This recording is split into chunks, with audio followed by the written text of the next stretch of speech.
అవును నాయన, నీవే మాట్లాడిన మాట.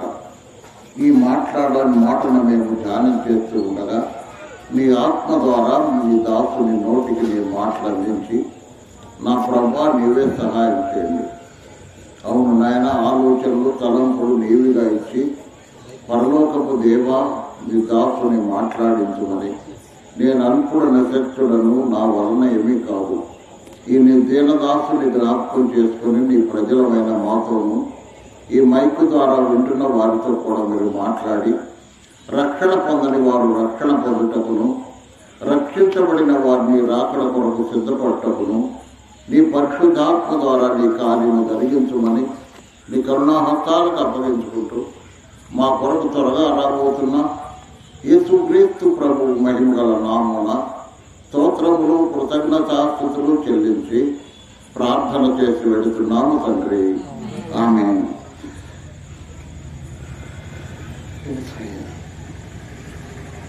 ప్రభునందు ప్రియ సహోదర సహోదరులారా, ఈ సమయంలో ప్రభు యూదుల పండుగ వచ్చింది. యెరూషలేము వచ్చాడు. యూదుల పండుగ వచ్చి యెరూషలేములో వచ్చాడు. యెరూషలేములో ఆయన ఉన్నప్పుడు విశ్రాంతి దినాన ఒకరిని స్వస్థపరిచాడు. విశ్రాంతి దినాన స్వస్థపరిచి ఆ తరువాత ఆయన యూదులతో మాట్లాడుతున్నారు. అప్పుడు ప్రభు చాలా సంగతులు మాట్లాడాడు. ఇవన్నీ ఎవరు చెప్పినాయి అంటే దేవుడు తన తండ్రి తనకు చెప్పిన మాటలని ప్రభువు చెప్పాడు. పరలోకపు దేవుడు చెప్పిన మాటలను ఆ విధముగా ప్రజల మధ్య ప్రకటించాడు. నా తండ్రి చెప్పిన ప్రతి మాట బోధించినది మీకు తెలియపరుస్తున్నాను, కానీ ఇవి నా మాటలు కాదు అని అన్నాడు ప్రభు. ఇది నా మాటలు కాదు, నా తండ్రి చెప్పిన మాటలే నేను బోధిస్తున్నాను అన్నాడు. సహోదరులారా సహోదరులారా, ఈ విధముగా ప్రభు చెప్పిన ప్రతి మాట ఆయన బోధించినదే. ఆ మాటలలో ఒక మాట ఏమన్నాడంటే, దీనికి ఆశ్చర్యపడకుడి అన్నాడు. ఎందుకు ఆశ్చర్యపడకుడి అంటున్నాడంటే, యేసు ప్రభు ఒక కాలము వచ్చుతున్నది అన్నాడు. ఒక కాలము వచ్చుతున్నది, ఇంకా రాలా. వచ్చే కాలాన్ని గురించి ప్రభు చెప్తున్నాడు. ఆయన చెప్పిన తర్వాత ఇప్పుడు 2000 సంవత్సరాలు గడిచిపోయింది, ఇంకా కాలం రాలా. ఆయన చెప్పాడు, చెప్పిన మాట ఇంకా 2000 సంవత్సరాలు అవి గడుస్తున్నా, ఇంకా ఆ కాలం రాలా. ఆ కాలం ఎప్పుడు వస్తుందంటే అది తండ్రి కాలములను సమయములను తన స్వాధీనమందు ఉంచుకున్నాడు. అపోస్తుల కార్యములు 3వ అధ్యాయంలో మాట ఉంది. తండ్రి కాలములను సమయములను తన స్వాధీనమందు ఉంచుకున్నాడు. కాబట్టి ఆ కాలము వస్తుందని చెప్పాడు, కానీ ఎప్పుడు వస్తుందో ఆయనకు కూడా తెలియదు. విశేషం ఏంటి తెలుసా? ఒక కాలం మాత్రం వస్తుంది అన్నాడు. వచ్చే కాలం ఎప్పుడయ్యా అంటే ఏమన్నాడు? నాకు తెలియదు, దూతలకు కూడా తెలియదు. ఎందుకని? అపోస్తుల కార్యములు ఆ మాట చదవండి. అపోస్తుల కార్యములు 1వ అధ్యాయం. అపోస్తుల కార్యములు 1వ అధ్యాయం 7వ వచనం. కాలములను సమయములను తండ్రి తన స్వాధీనమందుంచుకొని ఉన్నాడు. తన స్వాధీనమందుంచుకున్నాడు. వాటిని తెలుసుకున్నటం మీ పని కాదు. అది వాటిని తెలుసుకోవటం మీ పని కాదు. మీ పని కాదు అని అంటే వాటిని తెలుసుకోవటం నా పని కూడా కాదని. తండ్రి ఎప్పుడు చెప్తే అప్పుడు జరిగిద్ది ఆ కాలం, ఎప్పుడు వస్తుంది ఆ కాలం. అంతేగాని నేను మీకు చెప్పట్లా ఎప్పుడు వస్తుందో. దూతలకు కూడా తెలియదు, ఎవ్వరికి తెలియదు. తండ్రి మాత్రమే కాలములు సమయములు తన స్వాధీనం అందించుకున్నాడు. సరే, ఎందుకు ఆశ్చర్యపడద్దు అంటాడంటే, ఒక కాలం వస్తున్నది. ఆ కాలమున ఏం జరిగిందయ్యా అంటే, కాలం ఎప్పుడో తెలియదు. ఆయన అల్ల మాట చూడండి, కాలం ఎప్పుడో నాకు తెలియదు, కానీ ఆ కాలంలో ఏం జరిగిద్దో నాకు తెలుసు అన్నాడు. గమనించారా? యేసు ప్రభు అంటున్న మాటలో ఒక కాలం వస్తుంది, ఆ కాలం ఎప్పుడో నాకు తెలియదు, ఆ కాలంలో జరిగే సంగతి మాత్రం నాకు తెలుసు. ఏం జరిగిందయ్యా? ఇప్పుడు చూడండి. ఆ కాలమున సమాధులలోనున్న వారందరూ ఏమండి? సమాధులలో ఉన్నవారు అందరూ. నేను ఒక మాట అంటాను, లాజరు సమాధి దగ్గర యేసు ప్రభు వెళ్ళాడు కదా. వెళ్ళినప్పుడు అక్కడ చాలా సమాధులు ఉన్నాయి. లాజరు సమాధితో పాటు చాలా సమాధులు ఉన్నాయి. కానీ ప్రభు ఎవరిని పిలిచాడు? లాజర్నే పిలిచాడు. సమాధుల్లో ఉన్న వాళ్ళ బయటికి రండి ఏమయ్యేది? అందరూ వచ్చేవాడు కదా, అందరూ వచ్చేవాడు. కానీ అందరినీ లేపల ఆయన. ఎందుకు? అక్కడ కార్యము జరగవలసింది ఒకటే. తండ్రి దాన్ని అంతవరకే చెప్పాడు. లాజర్లు మాత్రమే లేపమన్నాడు, యాయూరు కుమార్తెలు మాత్రమే లేపమన్నాడు, నాయులు విధవరాలి కుమారులు మాత్రమే లేపమన్నాడు. అంతవరకే లేపాడు. గమనించారా? కాబట్టి తండ్రి ఎవరిని ఏ విధముగా తండ్రి ఎవరిని లేపుతాడో కుమారుడు ఆ విధంగా లేపుతాడో అన్నాడు. అంతవరకే ఆయన పని. అందరినీ లేపమని తండ్రి చెప్పాల. అక్కడ అవసరం ఎవరు? లాజర్ను మాత్రమే లేపటం దేవుని చిత్తం. నేను ఒక మాట చెప్తాను. ఇక్కడ యాయూరు కుమార్తె చిన్న బిడ్డను ప్రభువు లేపాడు. 12 సంవత్సరాల అమ్మాయి అప్పుడే చనిపోయింది. వచ్చాడు ప్రభు, చిన్నదానా లే అన్నాడు, లేచింది. అప్పుడే చనిపోయింది. నాయును విధవరాలి కుమారుడు మీకు గుర్తున్నాడా? వాడు చనిపోయాడు. చనిపోయిన వాడిని పాడి కట్టుకొని తీసుకొని వెళ్తున్నారు. సమాధుల దొడ్డి దగ్గర తీసుకెళ్తున్నారు. దారిలో ప్రభు ఎదురొచ్చాడు. ఎదురొచ్చినప్పుడు ఏమన్నాడు? చూసినప్పుడు అక్కడ విధవరాలైన ఆ తల్లి ఏది? ఆ కుర్రవాడికి భార్య లేదు, ఆమెకు భర్త లేడు, ప్లస్ కొడుకు కూడా ఒకటే చచ్చిపోయాడు. చూసారా? భర్త లేడు, విధవరాలు, ఉన్న ఒక్క కొడుకు కూడా చచ్చిపోయాడు. ఆమె ఎంత ఏడుస్తుందో మీరు ఆలోచించండి. ప్రభు ఆమె వైపు చూశాడు. కనికరపడి అనే మాట అక్కడ ఉంది. ఎందుకు? అయ్యా నువ్వు పోయావు, ఉన్న కొడుకు కూడా పోయాడు, నేను ఎలా బతకాలి అని ఏడుస్తుంది. ఆ మాటలు ఆమె యొక్క స్వరము ప్రభు విన్నాడు. విని ఆమె మీద కనికరపడి పాడిన ముట్టాడు. పాడిన ముడితే ఏమైంది? పాడిన ముట్టిన వెంటనే ఆగిపోయారు వాళ్ళు. 4 మోస్తున్నారు కదా వాడిని, పిల్లవాడిని. అక్కడ పాడిన ముట్టి చిన్నవాడా లే అన్నాడు. వాడు భుజాల మీద పెట్టుకునే ఉన్నారు. వాళ్ళు లేచాడు. వాళ్ళు లేచి కూర్చున్న తర్వాత ఏం చేశారు? వాడిని లేచిన తర్వాత ఏం చేస్తారండి? అట్లే మోస్తూ ఉంటారా? చచ్చినోడిని మోస్తారా? బతికినోడిని మోస్తారా? చచ్చిపోయిన వాడిని మోస్తారు. ఇక బతికించక మోసేది ఎందుకు? దించారు కిందకి కదా. దించినప్పుడు ఏమైంది? వాళ్ళు లేచి కూర్చున్నారు. వాడిని చేయి పట్టుకొని లేపి వాళ్ళ అమ్మకి అప్పచెప్పాడు యేసు ప్రభు. 2 సందర్భాలు. మూడోది, చనిపోయి సమాధి చేయబడి 4 రోజులైంది. ఎవరు? లాజరు అనేవాడు చనిపోయి సమాధి చేయబడి 4 రోజులైంది. అంటే వాళ్ళ అక్క అంది, మార్త, అయ్యా ఇప్పుడు ఆ రాయి తీస్తే వాసన వస్తుందేమోనయ్యా, 4 రోజులైంది, ఇప్పుడు బాగా వాసన వస్తుందేమోనయ్యా అంది. మార్త, నీవు నమ్మిన ఎడల దేవుని మహిమను చూస్తావు. నమ్మిన ఎడల దేవుని మహిమను చూస్తావు అని దేవుడు తన తండ్రిని దేవుణ్ణి గణపరుస్తూ మాట్లాడినప్పుడు లాజరు బయటికి రా అన్నాడు. అక్కడ ఒక్క లాజర్ను లేపమనే తండ్రి చిత్తం, అందరినీ లేపమని కాదు. అప్పుడు లాజర్ని రమ్మనంగానే లాజరు ఏం చేశాడు? ప్రేత వస్త్రములతో చుట్టబడిన వాడే లేచి వచ్చాడు. ఇవి 4 మాత్రమే మనకు వ్యవహార సువార్తలు కనబడతాయి. వ్యవహార సువార్తలో కానీ లూకా సువార్తలో కానీ వీటిలోనైనా ఈ 3 సందర్భాలే మనకు కనబడతాయి. సహోదరులారా, ఆ విధంగా కాబట్టి కాలములు సమయములు కాదు, ఆ సమయంలో జరిగేది యేసు ప్రభు చెప్పాడు. మనం ఇప్పుడు దానికి వద్దాం. ఏం చెప్పాడు చూడండి. సమాధులలో ఉన్న వారందరూ ఎక్కడున్న వాళ్ళు? సమాధుల్లో ఉన్న వారందరూ. నేను ఒక మాట చెప్తాను. యేసు ప్రభు మేఘారూఢుడై మన కొరకు వస్తున్నాడు. వస్తున్నప్పుడు మధ్యాకాశానికి వస్తాడు. కిందకు భూమి మీదకి రాడు. ముందు మధ్యాకాశానికి వచ్చి అక్కడికి వచ్చిన తర్వాత బూర ఊదుతారు. బూర ఊదినప్పుడు మృతులు అక్షయులుగా లేపబడుదురు. ఎవరు లేస్తారు చెప్పండి? ఎవరు లేస్తారు? నమ్మినోళ్ళు లేస్తారా, నమ్మనోళ్ళు లేస్తారా? చెప్పండి,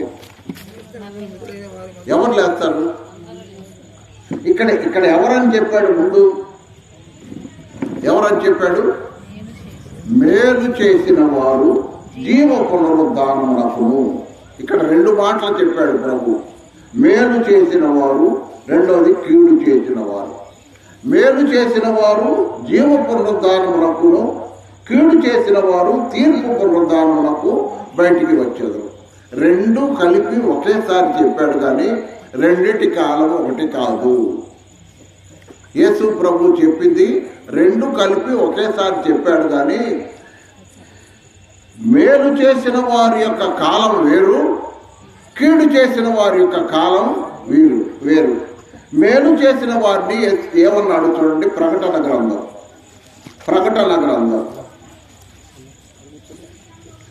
ప్రకటన గ్రంథంలో మేలు చేసిన వారు ఎవరు అంటే మొట్టమొదటి వాళ్ళని గురించే చెప్పాడు. 20వ అధ్యాయం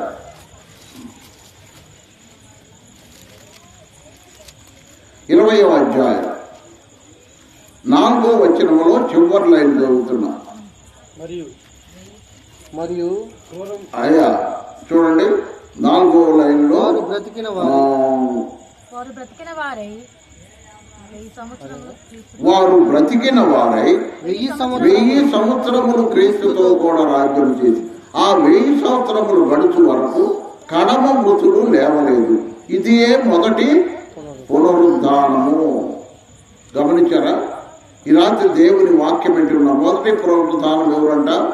మొదటి పునరుద్ధానములో పాల్గొనవారు ధన్యులను పరిశుద్ధులనై ఉన్నారు. ఇట్టి వారి మీద రెండవ మరణములకు అధికారం లేదు. కాబట్టి వీరు దేవునికి క్రీస్తుకును యాజకులై క్రీస్తుతో కూడా 1000 సంవత్సరములు రాజ్యం చేస్తారు. అట్లయితే మొదటి పునరుద్ధానం ఏది? మేలు చేసిన వారు యేసు క్రీస్తు ప్రభునందు విశ్వాసం ఉంచి ఆత్మరక్షణ పాపక్షమాపణ పొంది తమ జీవితములను ఎవరికి కీడు చేయక మేలు చేసిన వారు. ఎందుకండి కీడు చేయొద్దన్నారంటే పౌలు రోమీయులకు రాసిన పత్రికలో ఒక మాట అన్నాడు. చూడు, రోమీయులకు రాసిన పత్రికలో పౌలు ఒక మాట అన్నాడు. 12వ అధ్యాయం 19వ వచనం. ప్రియులారా, మీరు మీరే పగ తీర్చుకొనక దేవుని ఉగ్రతకు చోటీయుడి. పగ తీర్చుట నా పని, నేనే ప్రతిఫలమిత్తునని ప్రభువు చెప్పుతున్నాడని వ్రాయబడి ఉంది. కాబట్టి నీ శత్రువు ఆకలి ఉంటే అతని భోజనం పెట్టు, దప్పికొని ఉంటే సాహమేమో. అలాగూ చేయటం వలన అతని తల మీద నిప్పులు కుప్పగా పోయిదు. కీడు వలన జయించబడక మేలు చేత కీడును జయించండి. అలాగా. కాబట్టి ఇతరులకు మనం మేలు చేయమనే ప్రభు మనకు చెప్తున్నాడు, కానీ కీడు చేయమని మనకి చెప్పల. ఎవరికన్నా నువ్వు వీలైతే మేలు చేయి, అంతేగాని కీడు మాత్రం చేయొద్దు అన్నాడు తన పిల్లలతో. పౌలు పరిశుద్ధాత్మ పూర్ణుడై రోమాలో ఉన్న పరిశుద్ధులకి ఆ మాటలు రాశాడు. కాబట్టి సహోదరులారా, మేలు చేసిన వారు జీవ పునరుద్ధానమునకు అన్నాడు. ఈ రాత్రి ఈ మాట జీవ పునరుద్ధానం అంటే నిత్య జీవమును పొంది సదాకాలము ప్రభువుతో పాటు ఉంటానికి. నిత్య జీవమును పొంది సదాకాలము ప్రభువుతో పాటు ఉంటానికి. అటువంటి వారు దానిని జీవ పునరుద్ధానము అన్నాడు. జీవ పునరుద్ధానం అన్నాడు. కాబట్టి యేసు ప్రభువుని నమ్ముకున్నావా? కీడు చేయకుండా మేలు చేస్తున్నావా? అయితే నువ్వు మొదటి పునరుద్ధానంలో లేస్తావు. మొదటి పునరుద్ధానంలో లేచి ప్రభువుతో పాటు ఆయనతో పాటు సంతోషిస్తావు. ఆయనతో పాటు అధికారంలో ఉంటావు. ఈ రాత్రి మరి కీడు చేయకుండా మేలు చేస్తున్నావా? ఒక్కసారి ఎవరి వాళ్ళం పరీక్షించుకున్నాం. ఇతరులకు మనం కీడు చేయకూడదు, మేలు చేయాలి. శత్రువు కూడా మీకు కీడు చేయొద్దు అన్నాడు. ఒకవేళ వాడు నీకు కీడు చేశాడనుకో, వాడి సంగతి నేను చూసుకుంటా, నాకు వదిలిపెట్టు, పగ తీర్చుట నా పని అన్నాడు. కాబట్టి సహోదరులారా, ఈ లోకంలో జీవిస్తూ ఉండగా మన కాలం ఎంతకాలం ఎవరికి తెలియదు. ఎప్పుడు మరణం అనేది వస్తుందో, ఎప్పుడు ప్రభువు మనల్ని పిలుస్తాడో తెలియదు. అమ్మ వింటున్నావా? ప్రభువు ఎప్పుడు మనల్ని పిలుస్తాడో తెలియదు. కాబట్టి ఆయన పిలిచే పిలుపును బట్టి మనము పునరుద్ధానంలో లేస్తాం. ఏ పునరుద్ధానంలో లేస్తాం? యేసు ప్రభువు నమ్మిన వాళ్ళు జీవ పునరుద్ధానంలో లేస్తారు. యేసు ప్రభువు నమ్మని వాళ్ళు తీర్పు పునరుద్ధానానికి లేస్తారు. తీర్పు పునరుద్ధానం అంటే ధవళ సింహాసనం దగ్గర నిలబడి వాళ్ళు యేసు ప్రభువు నమ్మలేదు కనుక వారి గ్రంథాల్లో రాయబడిన వాటి ప్రకారం వాళ్ళు తీర్పు పొందుతారు. గమనించారా? అయితే మనకు లేవా గ్రంథాలంటే? మనకి ఇదివరకు ఉన్నాయి. యేసు ప్రభువుని నమ్ముకోకముందు మనకు గ్రంథాలు ఉన్నాయి. కానీ యేసు ప్రభువుని నమ్ముకున్న తర్వాత ఆ గ్రంథాల్లో ఉన్నవన్నీ కూడా యేసు ప్రభు తన రక్తంతో కడిగి వేశాడు. కొలస్సీ పత్రిక చూడండి, పౌలు కొలస్సీలకు రాసిన పత్రిక. అపోస్తలుడైన పౌలు కొలస్సీలకు రాసిన పత్రిక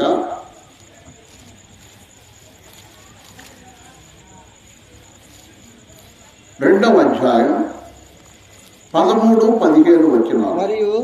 మరియు అపరాధముల వలనను శరీరమందు సున్నతి పొందకయుట వలనను మీరు మృతులై ఉండగా, అంటే ఒకనాడు మనం మన పాపాల వల్ల, మన అపరాధాల వల్ల మనం సచ్చిన వాళ్ళలా ఉన్నాం. దేవుడు వ్రాతరూపకమైన ఆజ్ఞల వలన మన మీద రుణముగాను మనకు విరోధముగాను ఉండిన పత్రమును మేకులతో సిలువ కొట్టి దాని మీద చేవ్రాతను తుడిచివేసి మనకు అడ్డము లేకుండా దాన్ని ఎత్తివేసి మన అపరాధములన్నిటినీ క్షమించి ఆయనతో కూడా మిమ్మల్ని జీవింపజేసెను. అంటే మన అపరాధాలు ఏమైనాయి? సిలువకు కొట్టబడ్డాయి. మన కొరకు పాపము లేని యేసుక్రీస్తు ప్రభు సిలువకు కొట్టబడ్డాడు. ఎవరైనా ఆయన పాపము అన్నాడు. పాపముగా చేయబడ్డాడు మన కొరకు. మన పాపమంతా ఆయన మీద మోపబడింది. ఆయన మీద మోపబడిన పాపాన్ని బట్టి పాపము లేనివాడు పాపిగా సిలువలో వేలాడాడు. కారణం మన పాపాన్ని ఆయన భరించడానికి.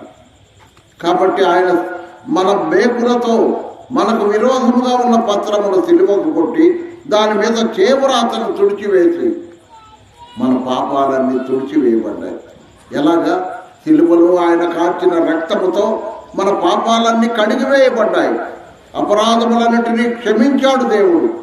ఆ అడ్డముగా లేకుండా మనకు ఎత్తివేయబడ్డాయి. అందుకని అంటాడు, దేవుని వాక్యం చదువుతుండగా చిన్న ప్రవక్తల గ్రంథాల్లో ఒక మాట అన్నారు. మరి మన చదివితే అన్ని తీయటానికి సమయం కాదని చెప్తున్నారు. మీ పాపములన్నీ, అపరాధములన్నీ ఆయన వీపు మీద వేసుకున్నాడు వెనక అన్నాడు. రెండవది, సముద్ర అగాధములో పడవేశాడన్నాడు. తూర్పుకు పడమర ఎంత దూరమో అంత దూరం చేశాడన్నాడు. అంటే మన పాపాన్ని కనబడకుండా చేశాడు. అమ్మా, పాపాలు ఒప్పుకున్నావా? అయ్యా, పాపాలు ఒప్పుకున్నావా? పాపాలు ఒప్పుకుంటే ఇక నీ పాపాలు ఎన్నటికీ ఆయన జ్ఞాపకం చేసుకోడు. కానీ ఒకసారి పాపాలు క్షమించబడిన తర్వాత ఇక మనం పవిత్రులుగా చేసుకోవాలి.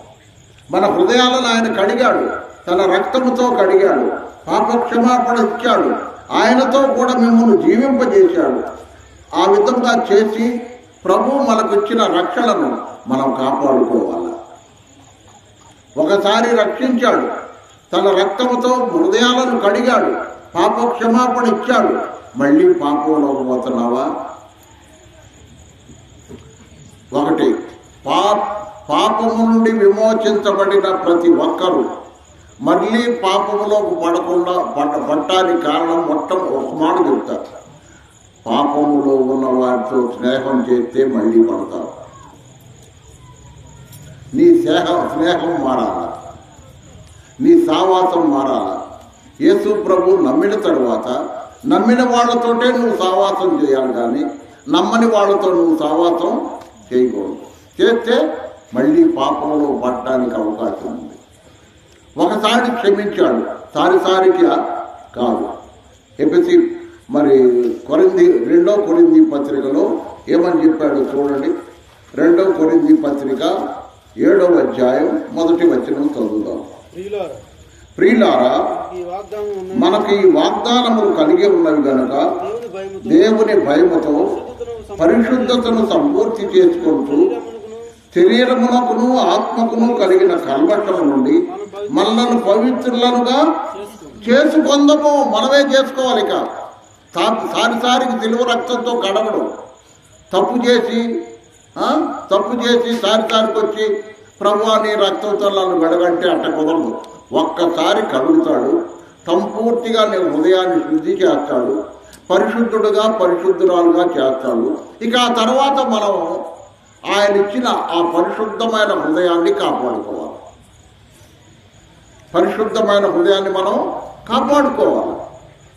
ఈ రాత్రి కాపాడుకుంటున్నావా? మళ్ళీ సారికి మళ్ళీ ప్రభు సిలువ దగ్గర పోతావా? ఎన్నిసార్లు సిలువ దగ్గర పోతే ఎన్నిసార్లు ఆయన సిలువ వేస్తావు? అందుకని పౌలు ఫిలిప్పీలకు రాసిన పత్రికలు ఏమన్నాడు చదవండి. ఫిలిప్పీ పత్రిక, అపోస్తలుడైన పౌలు ఫిలిప్పీలకు రాసిన పత్రిక 2వ అధ్యాయం 12వ వచనం చదువుతున్నాం. కాగా నా ప్రియులారా, మీరెల్లప్పుడూ విధేయులైన ఉన్న ప్రకారం నా ఎదుట ఉన్నప్పుడు మాత్రమే కాక మరి ఎక్కువ నేను మీతో లేని ఈ కాలమందును. అంటే పౌలు ఎక్కడి నుంచి రాశాడు ఈ ఫిలిప్పీ పత్రిక? రోమా చెరసాలలో ఉండి రాశాడు. రోమా చెరసాలలో ఉన్నప్పుడు వీళ్ళు ఎక్కడున్నారు? ఫిలిప్పై పట్టణంలో ఉన్నారు. అయితే వాళ్ళకి పత్రిక రాస్తున్నాడు, నేను మీతో లేని ఈ కాలమందును భయముతోనూ వణుకుతోనూ మీ సొంత రక్షణను కొనసాగించుకోండి. మళ్ళీ పాపంలో పడబాకండి. నీకు ఇచ్చిన రక్షణ నీ సొంత రక్షణ. నీ సొంత రక్షణను కొనసాగించుకో, అంతేగాని సారికి పడిపోగా ప్రభువా నేను పడిపోయాను, అయ్యా సహోదరులారా నా కొరకు ప్రార్థన చేయండి. ఏంది ఇది? స్థిరమైన మనస్సు లేదా నీకు? సారికి వచ్చి ప్రార్థన చేయమని కోరుతావా? సారికి యేసు ప్రభువుని సిలువేస్తావా? ఒకసారి ఆలోచించు. ఒకసారి తన రక్తముతో మన హృదయాన్ని కడిగాడు.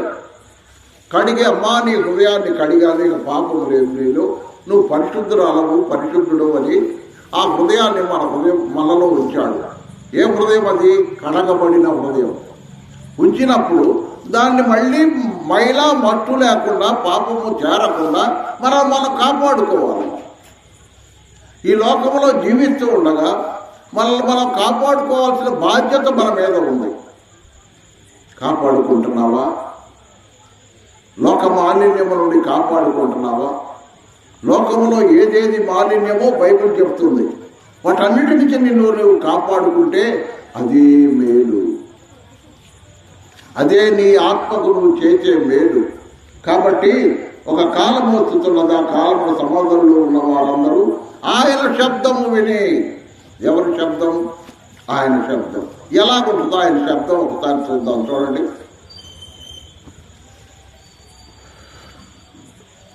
అపోస్తలుడైన పౌలు తెస్సలోనికైలకు రాసిన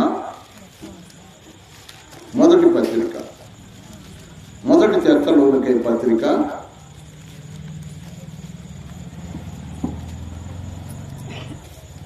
4వ అధ్యాయం 16వ వచనం. ఆర్భాటముతోను ప్రధాన దూత శబ్దముతోను ఆ దేవుని బోర. ఏ శబ్దం అండి? దేవుని బోర. ఈ దేవుని బోర శబ్దము ప్రపంచమంతా వినపడింది. అంటే అందరికి వినపడదు, అది కూడా గుర్తు. అందరికి వినపడదు. కేవలం యేసు ప్రభునందు విశ్వాసం ఉంచిన వారికే వినబడింది.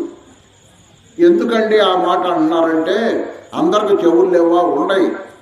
దేవుని వాక్యానికి నువ్వు చెవిపోతే దేవుని బోర శబ్దం నీకు వినపడదు. దేవుని వాక్యాన్ని కనుక నువ్వు ఇప్పుడు విని యేసు ప్రభువుని నమ్ముకొని ఆత్మరక్షణ పొందితే ఆ బోర శబ్దం నీకు వినపడింది. ఒక మాట చెప్తాను. యేసు ప్రభు మరణమును జయించి లేచాడు. లేచినప్పుడు ఎవరు ఎంతమంది ఆయనను చూశారు చెప్పండి? లేకపోతే లేచాడని తెలిసింది ఎలా తెలిసింది? దూత చెప్పాడు. ఇంకా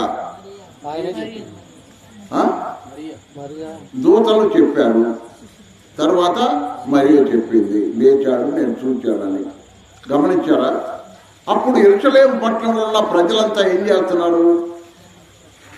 మంచి నిద్రలో ఉన్నారు కదా. ఎట్లున్నారు? మంచి నిద్రలో ఉన్నారు. కాముగా లేచాడు. రేపు సంఘం కూడా కాముగా వెళ్ళిపోద్ది. బోర శబ్దము వాళ్ళకు మాత్రమే వినపడింది.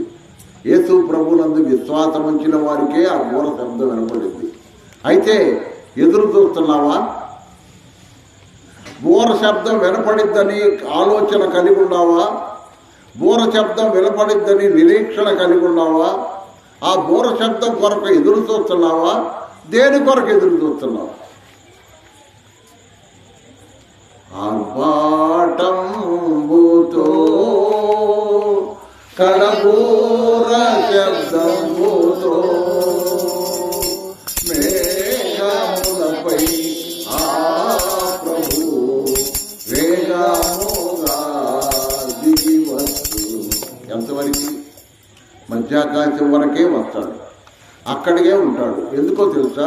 అక్కడ క్రీస్తు న్యాయపీఠం ఉంది. మధ్యాకాశంలో ఉన్న అపవాది వారి దూతలందరూ పారిపోయి వస్తారు భూమి మీద పూర్తిగా. వాళ్ళు ఇప్పుడు మధ్యాకాశంలో ఉన్నారు. ఆకాశ మండలంలో ఉన్న వాళ్ళందరూ కూడా ప్రభువు ఎప్పుడైతే బయలుదేరి వస్తున్నాడో ఆర్భాటంతో వాళ్ళు మొత్తం భూమి మీదకి వస్తారు. గమనించారా? యేసుక్రీస్తు ప్రభు మధ్యాకాశానికి వచ్చేసరికి వాళ్ళు మొత్తం భూమి మీదకి వస్తారు. సంఘము ఎత్తబడుతుంది. అప్పుడు కడబోర మ్రోగుతుంది. మృతులు ముందు చనిపోయిన వాళ్ళు లేస్తారు. చూడండి అక్కడ ఆ మాట. ప్రధాన దూత శబ్దముతో దేవుడు ప్రభు దిగవచ్చును, క్రీస్తునందుండి మృతులైన వారు మొదట లేతురు. యేసు ప్రభు నమ్ముకొని చనిపోయారే వాళ్ళు మొదట లేస్తారు. తర్వాత ఆ మీదట సజీవులమై నిలిచి అంటే ఆ సమయమునకు మనం ఒకవేళ చనిపోకపోతే వాళ్ళు మనం ఒక్క రెప్పపాటు కాలంలో మహిమదేహాలుగా మారిపోతాయి. నువ్వు ఎక్కడుండా సరే, నువ్వు ఎక్కడుండా నీ దేహం మహిమదేహముగా మారిపోతుంది. చెప్పకుండా వెళ్ళిపోతావు. ఇకంతే, ఎవరు చెప్పే పని లేదు. నీ ఇంట్లో వాళ్ళు నమ్ముకుంటే నీతో పాటు వస్తారు, నమ్ముకోకపోతే వాళ్ళు విడవబడతారు. ఆ క్రీస్తునందుండి మృతులైన వారు మొదట లేదు. ఆ మీదట సజీవులమై నిలిచి ఉన్న మనము వారితో కూడా అంటే సమాధుల్లో నుంచి బయటకు వచ్చిన వాళ్ళతో కూడా లేచి వెళ్ళిపోతాం. సమాధుల్లో నుంచి ఎవరు వస్తారు? యేసు ప్రభువుని నమ్ముకొని చనిపోయిన వాళ్ళు వస్తారు. ఇదంతా ఎంతసేపులో జరిగిద్దండి? ఒక రెప్పపాటు కాలం. ఎంతకాలం? ఒక రెప్ప కొట్టేలేకి మనము మారిపోతాం. వాళ్ళు చనిపోయిన వాళ్ళు లేస్తారు. మొత్తం ఒక రెప్పపాటుల పాలలో వెళ్ళిపోతారు. తెల్లారేసరికి వార్తాపత్రికలు, రేడియోలు, టీవీలు మోగిపోతాయి. కొన్ని లక్షల మంది కనపడకుండా వెళ్ళిపోయారు. శవాలు కూడా లేవు అని చెప్పి వార్తలు పొక్కిపోతాయి. వేల వేలు అదృశ్యమైంది దేవుని బూర విని కదా. వేల మంది అదృశ్యం కనపడకుండా వెళ్ళిపోతారు. అదే సంఘం ఎత్తబట్టం. ఎక్కడికి వెళ్తారు? ప్రభు ఎక్కడున్నాడో ఆ మధ్యాకాశానికి అందరం వెళ్తాం. వెళ్ళిపోయి అందరూ అక్కడ ఉంటాం.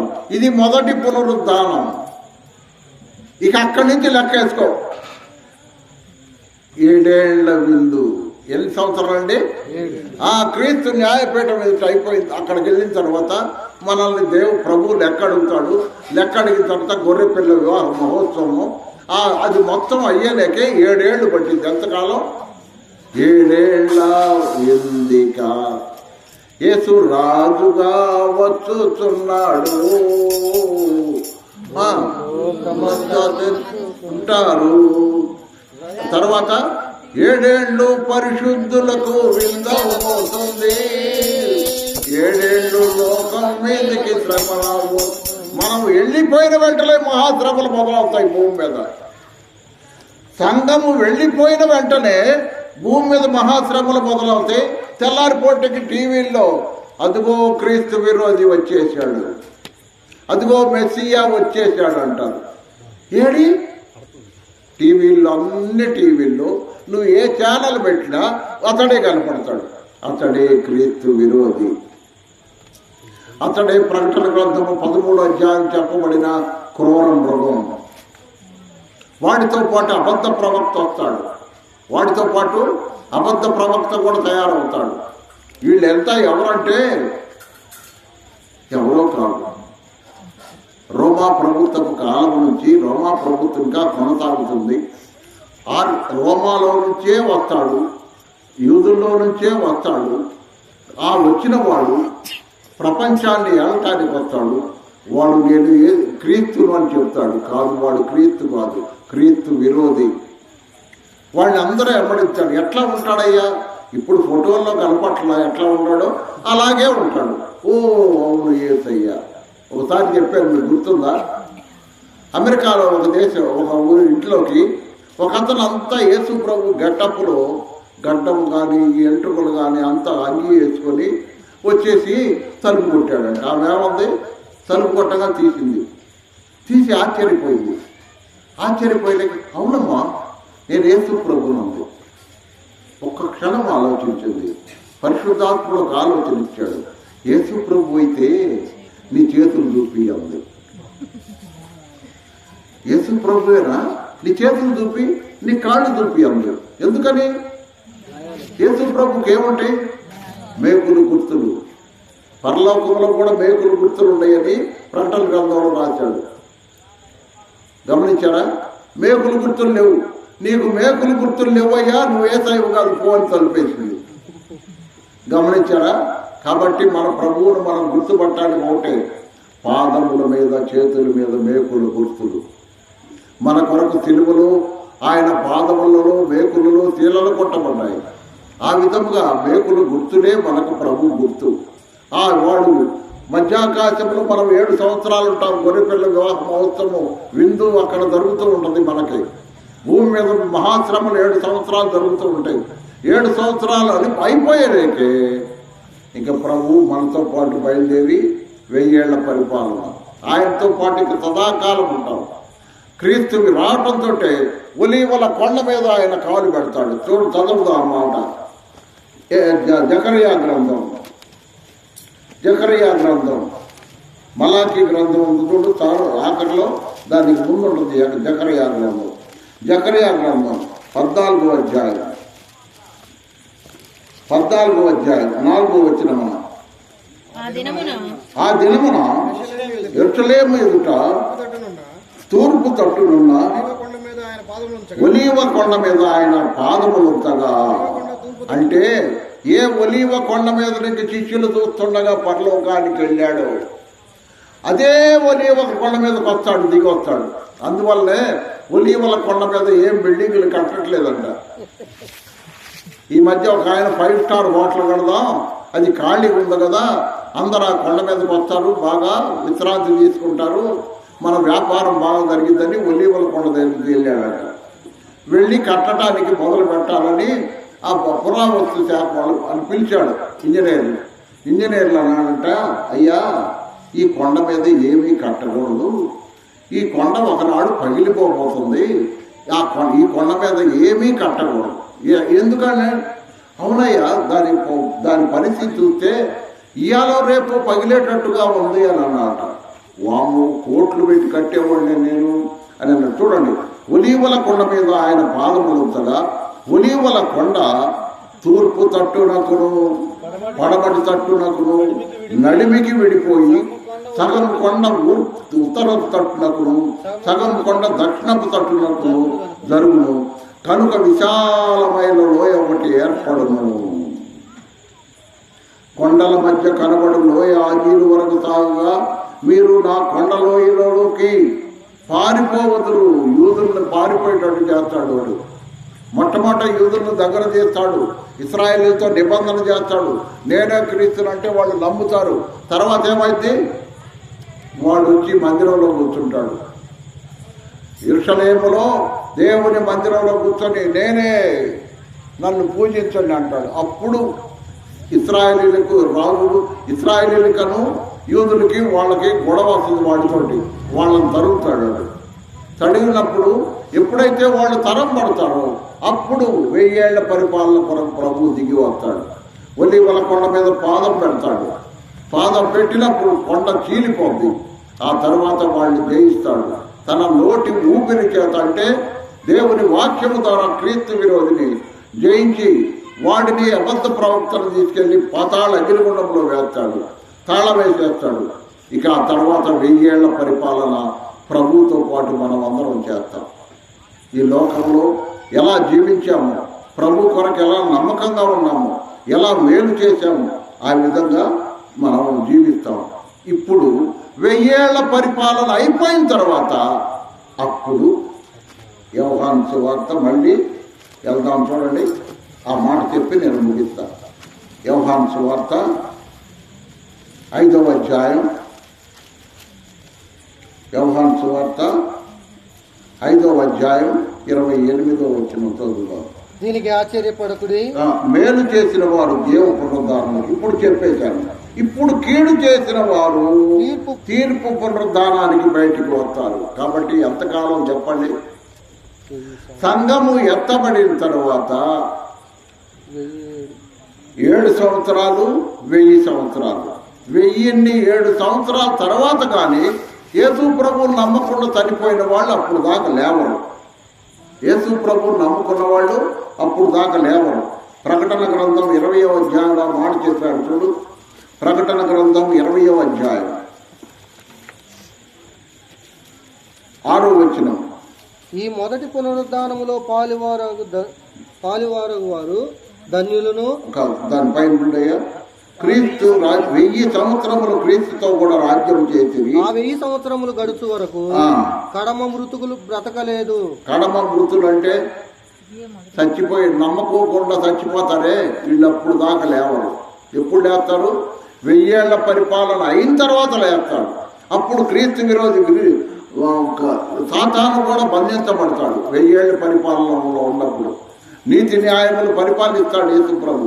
యెరూషలేము రాజధానిగా ఉండి ప్రపంచాన్ని ఏళ్తాడు. ఆ విధంగా ఉన్నప్పుడు అప్పుడు యేసు ప్రభు 1000 సంవత్సరాలు అయిన తర్వాత అపవాదిని బయటకు తీసినప్పుడు వాడు ఏం చేస్తాడంటే వాడితో పాటు ఉన్న రాజ్యాలు మెదలకుండా ఉంటాయి. 1000 ఏళ్ళు కాముగా ఉంటారు. నమ్మనోళ్ళు కూడా ఉంటారు. 1000 ఏళ్ళు నమ్మనోళ్ళు కూడా, అప్పుడు నమ్మనోళ్ళు కూడా అట్నే ఉంటారు. వాళ్ళని రేపుతాడు. మనం వెళ్ళి రాజధాని యెరూషలేములో ఉన్న యేసు ప్రభువును మనం జయిద్దాం రామని గోగు మాగోగు అన్నాడు చూడండి. గోగు మాగోగు 8వ వచనం. సాతాను 7వ వచనం చూడండి 27. 1000 సంవత్సరములు గడిచిన తరువాత సాతాను తానున్న చెరలో నుండి విడిపింపబడును. భూమి నలుదిశల జనములను లెక్కకు సముద్రపు ఇసుక వలె ఉన్న గోగు మాగోగు అంటే గోగు మాగోగు అనే మాట చైనాకు, రష్యాకు సంబంధించింది అని వారిని మోసపరిచి వారిని యుద్ధమునకు పోగు చేయుటకై వాడు బయలుదేరును. వారు భూమి అందంతటా వ్యాపించి పరిశుద్ధుల శిబిరమును, ప్రియమైన పట్టణమును ముట్టడి వేయగా పరలోకము నుండి అగ్ని దిగి వచ్చి వారిని దహించను. వారిని మోసపరిచిన అపవాది అగ్నిగంతకములు గల గుండములో పడవేయబడెను. అచ్చట క్రూర మృగమును అబద్ధ ప్రవక్త అయి ఉన్నారు. వారు యుగములు దివారాత్రులు బాధింపబడుదురు.